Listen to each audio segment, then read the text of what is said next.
Oi, gente rica! Essa semana vou fazer resenha sobre o livro de 1 Samuel. Pablo Marçal seria o personagem para ocupar o lugar de Davi? Você conhece o significado do nome de Samuel em hebraico? Você sabe quantos anos o livro dele registrou no total? Você sabe quais foram as duas fases que foram iniciadas e terminadas? Você sabe por que os filisteus dominavam a guerra contra os israelitas?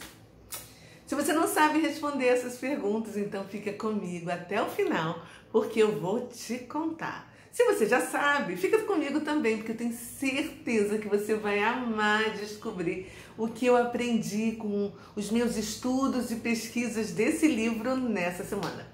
Seja muito bem-vindo, bem-vinda. Eu sou a Cristiane Oliveira. Curta, compartilhe e me siga, porque toda semana eu trago um vídeo novo para você. Você tá pronto? Pronto para começar? Então, simbora! Bom, vamos lá. Eu quero começar dizendo que hoje... Ai, o óculos caiu! Tanto as Bíblias católicas quanto as protestantes, o livro de Samuel está dividido em dois. Mas antes era um livro só. Até que os tradutores da Septuaginta os separaram em 1ª e 2ª Samuel, tá? E nenhum historiador sabe dizer quem escreveu todo esse livro, que compreende assim muito mais de 100 anos de história. E nenhum escritor poderia ter vivido tanto tempo para registrar todas essas informações como uma testemunho ocular, entendeu? E os historiadores acreditam que foi assim uma junção de vários registros históricos de Samuel, de Saul e de Davi, que foram escritos pelos compiladores das suas épocas naqueles momentos. E nas pesquisas que eu fiz, eu encontrei assim as datas prováveis do nascimento de Samuel, Saul e Davi, que Davi era até pouco tempo tido como rei imaginário, porque eles não acreditavam que ele realmente havia existido, achavam que era uma ficção da Bíblia, né? Até que foi comprovadamente registrado pelos arqueólogos. Olha que trabalho legal dos arqueólogos. Preste atenção que eu vou te contar. Bom, Samuel nasceu cerca de 1105 anos antes de Cristo. Saul nasceu cerca de 1080 anos antes de Cristo. Então, quando Saul nasceu, Samuel tinha assim por volta de 25 anos de idade. Quando Davi nasceu em cerca de 1040 antes de Cristo, Samuel já estava lá com seus 65 anos de idade e Saul com 40. Entre a data em que Davi foi ungido por Deus através do profeta Samuel até ele se tornar rei, levou assim cerca, tá? De 15 anos. E o reinado dele durou 40 anos. Então, assim, vamos imaginar que Davi começou a reinar com 30 anos de idade, quando foi ungido pela segunda vez, né? Dessa vez pelos homens, né? Lá em Hebron, né? Ai, gente, eu tenho uma história sensacional para contar sobre Hebron, para você que tá lá no meu livro, A Paz em Conflito. Eu vou deixar um link aqui para você na descrição, tá? Eu dormi na casa de um judeu que eu encontrei na rua, quando eu estava assim completamente perdida, dirigindo sozinha, quase anoitecendo. Ai, esse judeu estava assim com seu filho indo para Jerusalém, né? E me deu a chave do flat dele, sem saber quem eu era, sem saber absolutamente nada da minha vida, lá em Hebron, mais precisamente em Kiriat Arba, que é o local onde estão enterrados os patriarcas, né? Abraão, Isaac, Jacó e as suas esposas. Você precisa conhecer as minhas aventuras em Israel, já tem 2 livros, tá? Mas vamos voltar para a história do livro de 1 Samuel, que eu amo viajar fisicamente e literalmente. Bom, eu estava falando sobre... que Davi, depois de ser ungido pelos homens, né? Depois, assim, de cerca de 15 aprendizado muito aprendizado, né? De 15 anos, começou a reinar por 7 anos e 3 meses em Hebron e depois 33 anos em Jerusalém. e ele reinou até os seus 70 anos de idade. Davi foi assim o rei mais amado de Israel. Ele enfrentou muitas batalhas, sujou as suas mãos de sangue, matou um homem inocente para ficar com a mulher dele, que é a mãe de Salomão. Você precisa ler todas essas histórias para conhecer a vida desse rei. Porque na maioria das vezes as pessoas só ouviram falar da história de Davi e de Golias, não é verdade? Tá na hora de você ler a Bíblia, hein? Pois é, vamos lá. Vamos prosseguir. Então, sabe o que significa Samuel em hebraico? Pedido a Deus. Esse livro, 1 Samuel, começa com a narrativa da mãe dele, que se chama Ana, e que era assim uma mulher estéril. Deixa eu te fazer uma outra pergunta. Por que você acha que muitas mulheres bíblicas eram estéreis? Sara, a mulher de Abraão, que depois assim de anos teve Isaac, que era o filho da promessa, era estéril. Rebeca também era. Rebeca foi a mulher de Isaac, que depois de muitos anos teve os gêmeos, Esaú e Jacó. Raquel, a mulher que Jacó mais amou, que foi a mãe de José, que foi parar no Egito, tem uma história fantástica. E do caçula Benjamim, que naquele parto ela morreu e foi enterrada em Efrata, né, a caminho de Belém, né? A mãe de Sansão também foi uma mulher estéril. Sansão foi um dos juízes de Israel, né? E Ana, que era a mulher mais amada de Eucana, foi a mãe de Samuel, que foi o primeiro dos profetas e o fundador da monarquia de Israel. Você já parou para pensar por que todas essas mulheres eram consideradas estéreis? Incrível isso, né? Me aguarde, em breve eu terei uma surpresa para você sobre essas mulheres bíblicas, tá? Por enquanto, vamos aqui para as reflexões que eu fiz sobre o livro de Samuel. Vamos voltar. Bom, então, Ana, ela faz assim um lindo cântico que você precisa ler. Tá lá no capítulo 2, eu não vou te contar, tá? Mas eu vou te dizer que Samuel nasceu assim de uma concepção miraculosa da sua mãe Ana. O chamado assim, profético, né? Indica assim algo bem, como é que eu vou dizer? Algo importante de Deus. Samuel não era de linhagem sacerdotal, embora seu pai, Eucana, fosse assim levita. Ele nasceu ali na montanha montanhosa, na região montanhosa de Efraim, mas ele foi criado em Siló. E era onde era o local do primeiro centro de culto de Israel e para onde foi levada a Arca da Aliança, tá? E ele foi criado e treinado pelo sumo sacerdote Eli. Porém, quando a gente assim lê a Bíblia, a gente assim observa que ele não virou sacerdote, mas um profeta, ou seja, ele serviu como a boca de Deus. Porque naqueles dias, raramente o Senhor falava com o seu povo. Samuel nasceu na época dos juízes e foi assim levantado por Deus para defender os sonhos do Senhor e chamar a nação ao arrependimento. E Samuel foi responsável por ungir reis, né? E também para denunciá-los, tá? Tá pensando o quê? Você já ouviu falar na escola de profetas, não é? Não é verdade? Pois saiba que foi Samuel quem fundou e iniciou essa escola. E ele foi assim, ele fez uma espécie assim de seminário, entendeu? E foi um homem irrepreensível. E é difícil a gente achar assim, um erro que ele tenha cometido, né? Pelo menos não está escrito na Bíblia. Bom, se você já acompanha os meus estudos e pesquisas dos livros da Bíblia, você já deve estar esperando como é que eu vou dividir esse livro para ajudar no seu estudo. Então vamos lá. Eu vou dividir em 3 temas. Anota aí, tá? O primeiro é sobre a monarquia. Para Israel, a monarquia significava assim uma grande promessa, ao mesmo tempo que um grande perigo, né? Um tipo errado de rei, presta muita atenção. Um tipo errado de rei poderia sobrecarregar o povo, ao invés de socorrer, proteger, entendeu? Direcionar.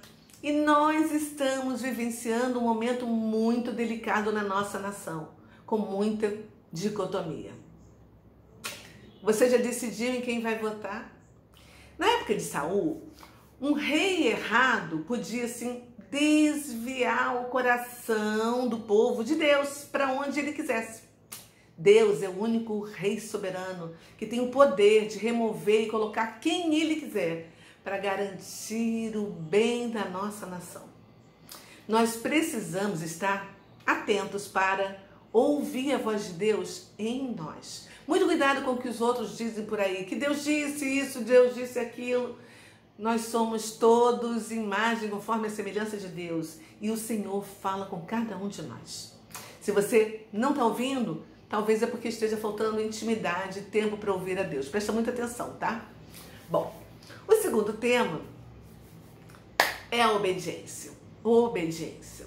Para Israel, o rei não tinha autonomia e autoridade porque ele era um instrumento nas mãos de Deus. Esse primeiro livro de Samuel, ele enfatiza que a obediência é aquilo que agrada a Deus. Não o ritual, a tradição ou o conhecimento da pessoa, porque os líderes são imperfeitos. Porém, assim, a dedicação total e sincera a Deus é uma característica essencial de um bom líder, que tem um coração piedoso, que pensa de verdade no povo e não em si próprio. O terceiro tema é a amizade e a lealdade. A gente precisa ter muito cuidado com pessoas que não têm amigos verdadeiros, de longa data. Preste atenção. Essa de que você, como você vai mudando, você precisa ter sempre novos amigos, é meia verdade. Porque quem é amigo de verdade é assim como seu cônjuge. Você não vai ficar mudando de cônjuge a partir do momento que você vai mudando. Não, você vai ter a vida toda, na tristeza e na alegria. Assista o vídeo da semana passada que eu falo a respeito dos 4 amigos de Jó. São os seus amigos que contam a sua história. Davi e o Jonathan, eles assim mantiveram uma amizade que resistiu a incríveis forças de oposição. Jonathan, ele seria assim, naturalmente o próximo rei. E Davi seria assim um rival dele, se não fosse a desobediência de Saul, né? Porém, apesar de toda a guerra de Saul contra Davi, Jonathan permaneceu fiel à amizade dele, protegendo, sabe, Davi da ira do seu pai e das várias investidas contra a vida dele. Em troca, Davi foi assim, fiel a Saul e a Jonathan, se recusando a tomar o trono antes que o Senhor tivesse entregado nas mãos dele. E mesmo sabendo que o Senhor mandou ungí-lo, né, para ser um novo rei, 15 anos antes, olha que loucura. Isso é porque Davi tinha um coração que agradava a Deus, apesar dele. Agora, vamos refletir juntos, eu e você, para e pensa. Você consegue imaginar um povo que tinha um Deus que fazia tudo por eles, que libertou eles do Egito para ser exemplo para as nações, ser livre? Mas como eles estavam passando por muitas dificuldades por falta de obediência, eles estavam assim há anos sendo oprimidos pelos filisteus, que era um povo inimigo, que aparentemente estavam assim relacionados com os gregos, né? Era um povo do mar, que viviam assim na área do Mediterrâneo, e eles moravam ali perto onde hoje é a faixa de Gaza. E aí o que aconteceu?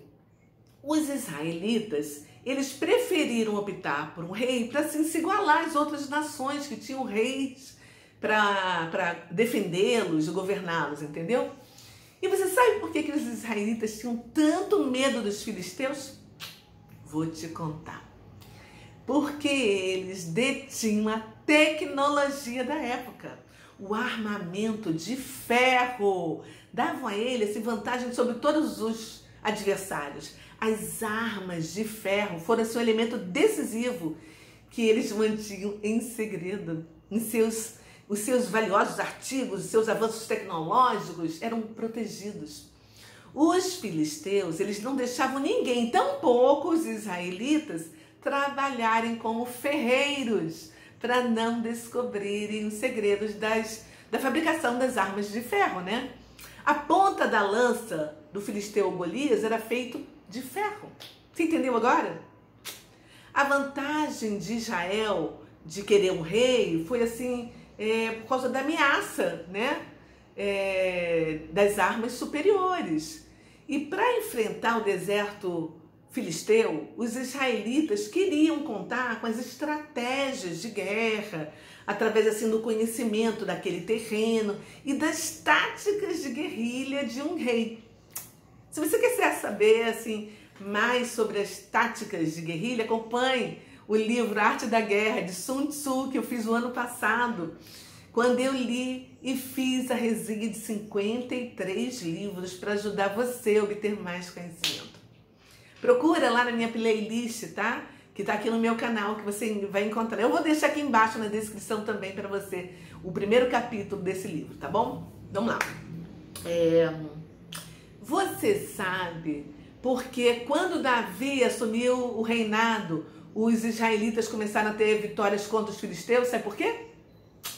Porque as conquistas se estenderam para as fronteiras. E Davi se apossou dos grandes depósitos de ferro que ficava ali no sul de Edom.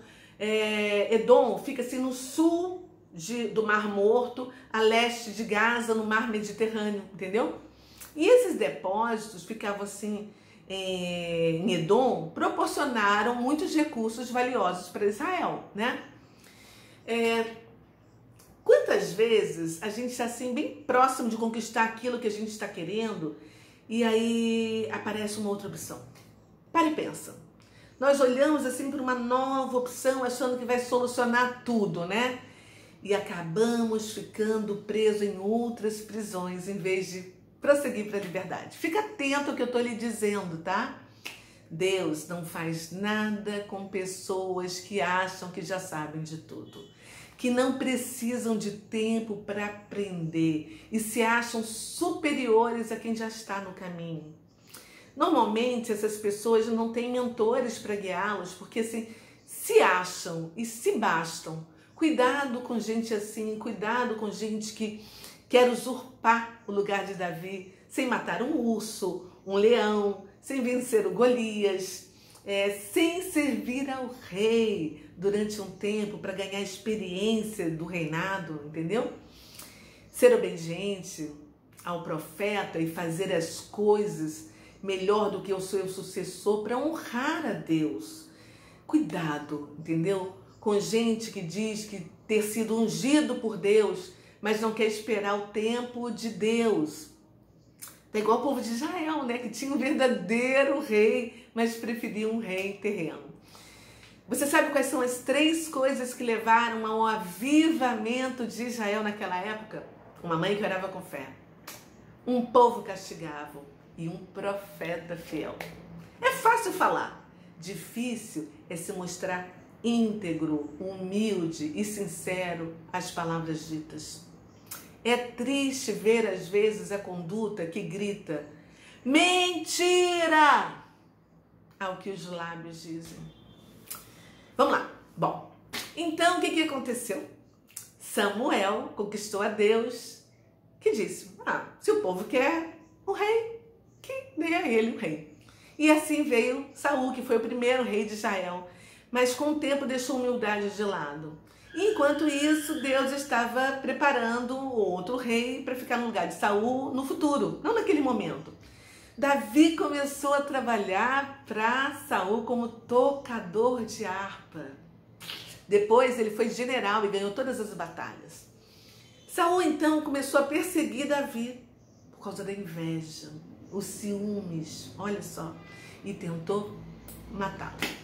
Como Davi não fez nada de errado, ele acabou fugindo para o deserto, porque o coração dele era verdadeiro e ele era incapaz de se levantar para lutar ou para falar mal do homem que havia sido ungido pelo Senhor.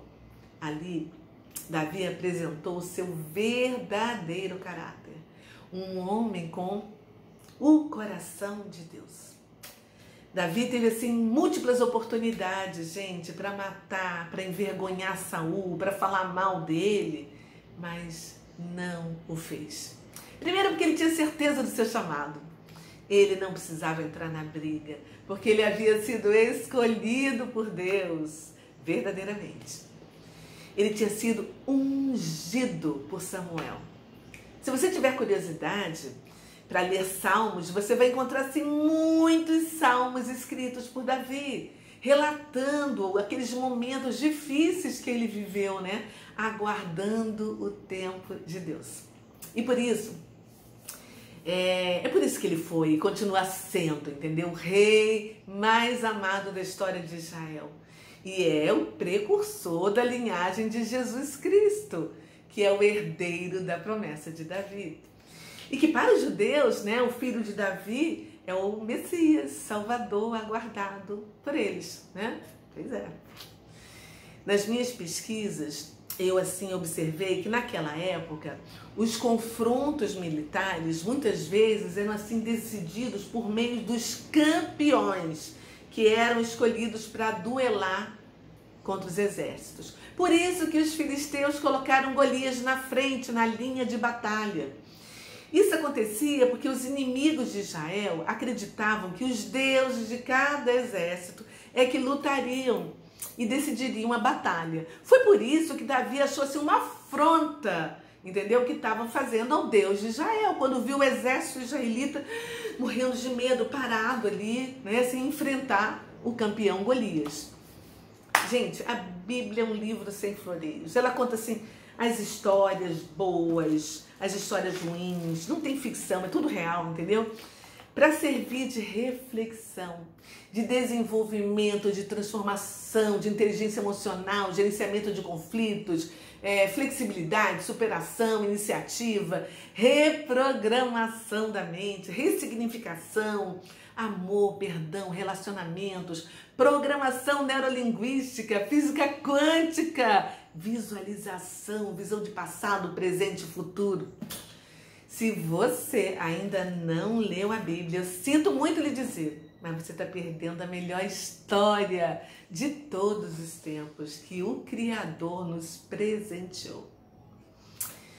Além de best-seller, é um long-seller, pontual, atual, atemporal. É incrível, gente. Olha só. 1 Samuel é um exemplo assim, de todas essas características em apenas 31 capítulos. Essa história nos mostra o quanto nós precisamos refletir sobre os acontecimentos para a gente saber lidar com as mentiras, com as verdades que fazem parte da nossa vida, que estão assim assoladas de fake news, não é verdade? Nós devemos buscar conhecer o nosso lado obscuro, mas também devemos enxergar o lado obscuro das outras pessoas e as suas segundas, terceiras, quartas intenções. Saul, ele foi assim uma expressão trágica dos desvios de Israel, né? Ele rejeitou Deus como seu único e suficiente rei. Saul era alto, forte, bonito, corajoso, disruptivo, inteligente. E o povo escolheu sem hesitar, porque ele incorporava o ideal humano de um homem de sucesso. Então Samuel ungiu Saul. E Deus o comissionou para lutar contra os filisteus e contra os amalequitas, que eram os povos que afligiam Israel naquela época. Porém, Saul falhou muitas vezes, entendeu? E não obedeceu a Deus. E o resultado é que Saul foi rejeitado. E Deus o substituiu no tempo dele por Davi. Já Davi, ele é apresentado no livro como um homem paciente, que cria em Deus e esperava nele. Ou seja, Davi não precisou fazer nada. Ele não precisou inflar a população contra Saul. Ele não precisou entrar no lado obscuro da politicagem da época. Ele não precisou, porque ele sabia quem ele era. E se Deus tinha falado que ele seria o rei, pronto, já era, estava falado. Ele não precisava, contar nada para ninguém, Porque no momento em que ele viu Saul de costas na caverna, no deserto de En-Gedi. Ai, gente, eu estive dentro desse deserto, eu entrei. Você consegue imaginar uma brasileira sozinha, sem medo, andando por um deserto cheio de penhascos, de cavernas, oásis, cachoeiras? Ai, gente, eu sou grata ao Senhor por me levar e me fazer andar literalmente sobre a Bíblia. Por isso eu compartilho com tanto amor, de forma 0800 para você essas histórias, os estudos, as pesquisas que eu faço, porque Deus me presenteou primeiro. Isso não tem preço, mas um valor inestimável e eterno, né? Vamos voltar, gente, para 1 Samuel, senão eu fico viajando aqui, né? Vamos voltar para Davi, então, que viu Saul pelas costas fazendo as suas necessidades dentro da caverna. Imagina, aqui, fecha os seus olhos, imagine um homem agachado de cócoras na sua frente. Tipo assim, mandando um fax para Boston, entendeu? E você sabe que esse homem quer te matar. O que você faria se você estivesse sendo perseguido, jurado de morte? Se você tivesse uma arma, com certeza você mataria para você não morrer, para você se defender. E para acabar com aquela situação de pânico, de terror, de angústia que você estava vivendo ali, entendeu? Precisando se esconder para não morrer. Você concorda? Pois é. Mas você sabe o que Davi fez? Vou te contar. Ele cortou com a espada dele a orla do manto de Saul e ficou ali dentro, caladinho, esperando Saul sair. Uau! Você sabe o significado do que Davi fez? Tocar a orla do manto simboliza lealdade, crença, fé. Você lembra da história da mulher do fluxo de sangue? Que tocou a orla do manto de Jesus e Jesus sentiu que saiu o poder dele. Aqueles filatérios, aqueles nozinhos, aqueles, né, na orla do manto, representa para o judeu crença, fé nos mandamentos. Porém, quando você corta um pedaço do manto de um homem, significa deslealdade, rebelião. Abra sua Bíblia, vá lá e leia essa passagem. Lá no capítulo 24, nos versículos de 4 a 7, para você ler com seus próprios olhos qual foi a reação de Davi, o que ele sentiu, o que ele falou para Deus. Isso eu não vou te contar.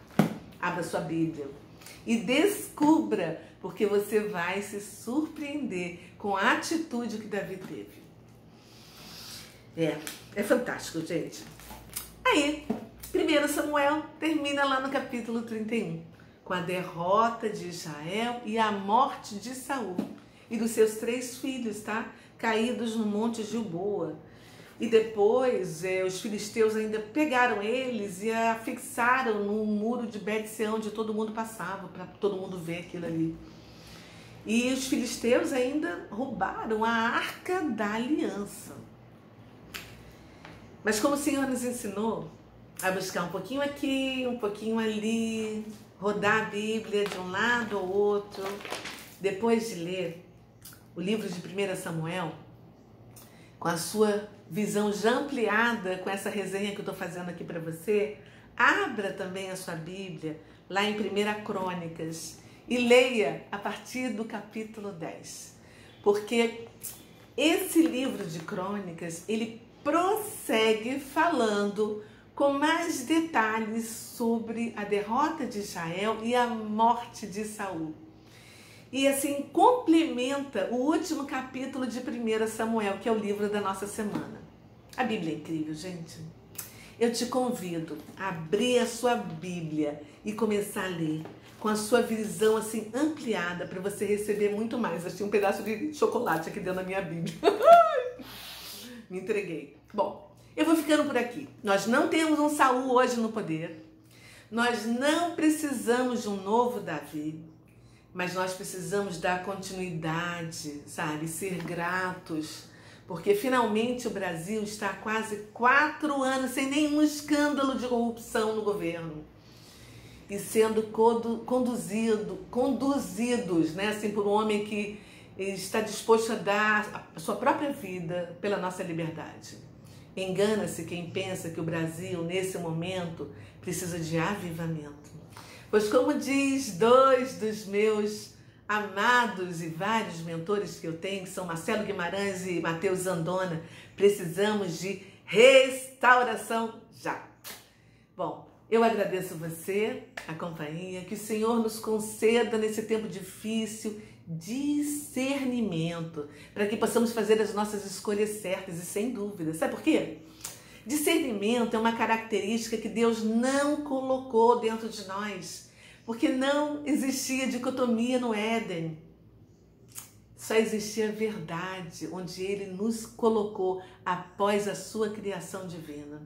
Por isso é que nós precisamos trabalhar muito, ficar assim, bem atentos, refletir, para adquirir discernimento através da sabedoria de Deus. Que o Senhor tenha piedade de nós e nos abençoe e nos guarde do tempo mau e do homem da iniquidade. Amém? Ó, leia a Bíblia, tá? Enquanto nós podemos. Fui!